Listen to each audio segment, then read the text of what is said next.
नमस्कार। Straight line में आपका स्वागत है। स्ट्रेट लाइन में आज हम बात करेंगे द कश्मीर फाइल्स की। फिल्म को रिलीज हुए 2 हफ्ते से भी ज्यादा हो चुके हैं और शायद ये एक ऐसी फिल्म होगी जिसकी कि हर डायरेक्टर कल्पना करता है कि वह इस तरह की एक ब्लॉकबस्टर बना ले। 200 करोड़ रुपए से ज्यादा कलेक्शन, 5000 स्क्रीन पर स्क्रीनिंग और उसके साथ साथ जिस तरह का एक रिस्पॉन्स इस पूरी फिल्म ने जो जगाया है, वह शायद एक डायरेक्टर कल्पना करता है कि जिंदगी में कम से कम वह एक बार ऐसी फिल्म बनाए।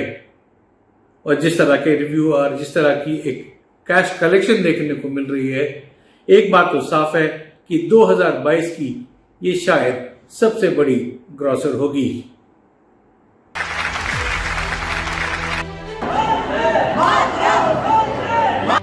अरे क्या करेंगे आप, क्या करेंगे? लेकिन बात सिर्फ यही नहीं खत्म होती।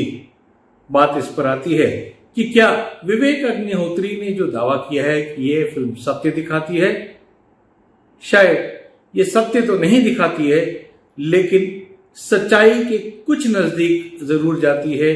और ये बात हमको यह ध्यान रखना होगा कि ये फिल्म सच्चाई नहीं है, ये एक क्लेमर या डिस्क्लेमर जिसे कहा जाता है, अगर वह फिल्म में डाल देते तो ये फिल्म सत्य घटनाओं पर आधारित जरूर है लेकिन सत्य नहीं है। ऑब्जेक्शन है जो मेरे हस्बैंड का गलत सीन दिखाया है, उससे ऑब्जेक्शन है। इन्होंने दिखाया है, आप देखो कर्फ्यू लगा है, आप खुद सोचो कर्फ्यू लगा है तो बच्चे स्कूल कैसे जा रहे हैं? ये पिक्चर बनने से ना मेरी घर वापसी हो सकती है, ना मेरे देश का कोई समाधान हो सकता है, ना मेरे जम्मू कश्मीर का कोई समाधान हो सकता है। कि कश्मीर में कश्मीरी मुसलमान जो हिंदुस्तानी हैं उनको भी मारा गया, वो नहीं दिखाया गया है फिल्म में। कश्मीरी पंडितों की तकलीफों के बारे में जिस तरह से इस फिल्म ने उल्लेख किया है वह काबिले तारीफ है, क्योंकि अब ये एक राष्ट्रीय मुद्दा बन चुका है। और जिस तरह से पूरे देश में इसको लेकर के आक्रोश और गुस्सा है, अब उम्मीद करी जा रही है कि शायद सरकार इस मामले में उनके पुनर्वसन को लेकर के काफी आगे कदम उठा सकती है।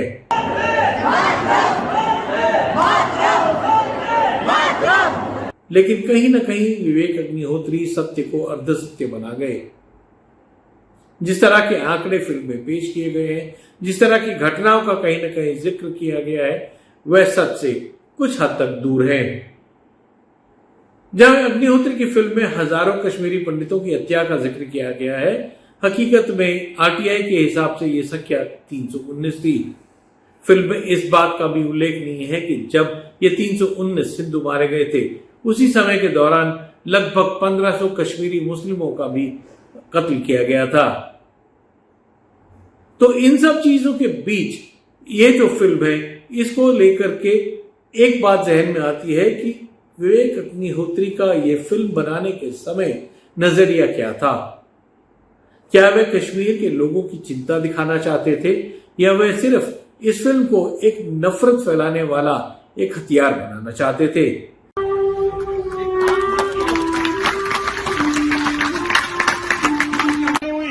जो 20 साल 25 साल से कम है, अगर हर लड़का एक मुसलमान लड़की से शादी करना शुरू कर दे तो 3 पीढ़ी के अंदर इनकी जनसंख्या आधे से कम हो जाएगी। इनकी लड़कियों से शादियां करो, इनके बच्चे पैदा करना कम करो। हम यहाँ फिल्म देख रहे हैं, वो अपने घरों में अपनी आबादी बढ़ा रहे हैं। आपने फिल्म जिस तरीके से भी देखी हो, लेकिन इस बात को हम बार बार हमें याद रखना चाहिए कि कश्मीर का मुद्दा बहुत कॉम्प्लेक्स है और भारत का हिस्सा होने के कारण यहाँ के लोगों की तकलीफ हम सब की तकलीफ है। कश्मीर फाइल्स फिल्म आप लोगों ने देख ली होगी। काफी बावेला मचा हुआ है, दोनों तरह के आरोप लग रहे हैं। एक तरफ कहा जा रहा है कि 32 साल बाद कश्मीरी पंडितों का सच सामने आया है, और दूसरी तरफ कहा जा रहा है कि यह फिल्म एक सांप्रदायिक एजेंडा फैलाने के लिए बनाई गई है। मैं इतिहास का विद्यार्थी हूं, इतिहास लिखता हूं, इतिहास पढ़ता हूं, तो इतिहास की कुछ कसौटियों पर, इतिहास के कुछ तथ्यों से इस फिल्म का मिलान करके इतिहास की कुछ कसौटियों पर इसको जांचने की कोशिश करूंगा। इस फिल्म के कुछ डायलॉग बेहद खूबसूरत हैं। एक डायलॉग है कि झूठी खबर दिखाना इतना बड़ा गुनाह नहीं है जितना सच्ची खबर छिपाना। तो जब मैं इस फिल्म को देखना शुरू कर रहा था, इस फिल्म को मैंने देखा थोड़ी देर, तो मेरे दिमाग में एग्जैक्टली यही बात आई थी कि सच्ची खबरें दिखाने की कुछ कोशिश तो है इस फिल्म में, लेकिन उसकी आड़ में बहुत सारी सच्ची खबरें छुपा लेने की भी कोशिश है। अब आप सोचेंगे कि यार माहौल तो पूरा मुसलमान और हिंदू का था, तो फिर ये मुसलमान क्यों मारे जा रहे थे? और सिर्फ यही नहीं थे, अभी मैं आपको डिटेल में बताऊंगा कि कितने सारे मुसलमानों की हत्या हुई थी। तो माहौल कुछ यूं बिगड़ा था कि 1986 में जो इलेक्शन हुआ था, उस इलेक्शन में जो धांधलियां हुई थी, उसमें एक तरफ नेशनल कॉन्फ्रेंस और कांग्रेस की पार्टियां थी, इन्होंने गठबंधन किया था, और दूसरी तरफ वहां एक गठबंधन बना था MUF, मुस्लिम यूनाइटेड फ्रंट, जिसको शॉर्ट में मफ कहते हैं, जिसमें सेमी लॉयलिस्ट पार्टियां थीं।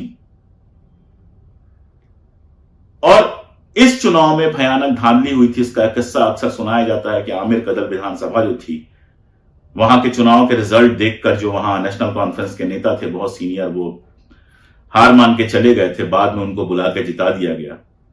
जो बंदा था चुनाव लड़ रहा था, उसने जब मफ से जो चुनाव लड़ रहा था, उसने जब आपत्ति दर्ज की तो उसको उठाकर जेल में डाल दिया गया। उसके एजेंट को भी जेल में डाल दिया गया। 20 महीने जेल में रहने के बाद जब वो छूटा तो पाकिस्तान चला गया। उसको सैयद सलाहुद्दीन के नाम से जाना जाता है, जो हिजबुल मुजाहिदीन का कमांडर है, और जो उसका एजेंट था उसको यासीन मलिक के नाम से जाना जाता है, जिसको इस फिल्म में दिखाया गया है। तो हुआ यह था कि उस समय, जो लंबे समय से, आप अगर मेरी किताबें पढ़ेंगे तो उस पूरी परिस्थितियों का मैंने वर्णन दिया है। आखिर सोचना चाहिए ना कि इतने साल मुगल रहे, इतने साल अफगान रहे, सिख रहे, डोगरा रहे, अंग्रेजों का शासन रहा, मुसलमानों की संख्या हमेशा 90% से ऊपर रही, 95%, 96%।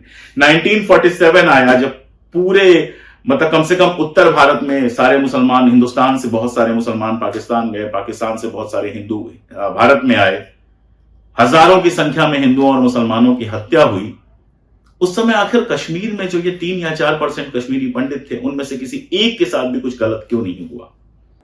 फिल्म देखने के बाद एक सवाल मेरे जहन में आया, और शायद आपके जहन में भी जरूर आया होगा, कि लगातार हम इस बात के साक्षी रहे हैं कि कश्मीर में आतंक फैलाने में पाकिस्तान का बहुत बड़ा हाथ रहा है। लेकिन इस फिल्म में अगर देखा जाए तो पाकिस्तान का जिक्र सिर्फ नाम के लिए है।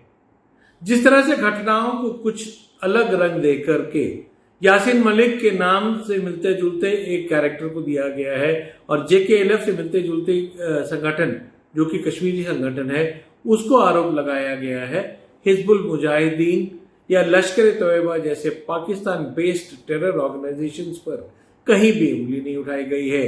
जबकि उम्मीद काफी लोग ये कर रहे थे कि कश्मीर की आतंक में पाकिस्तान की जो भूमिका रही है उसे जरूर उजागर करना चाहिए था, जैसे कि कई अन्य मूवीज इसको कर चुकी हैं।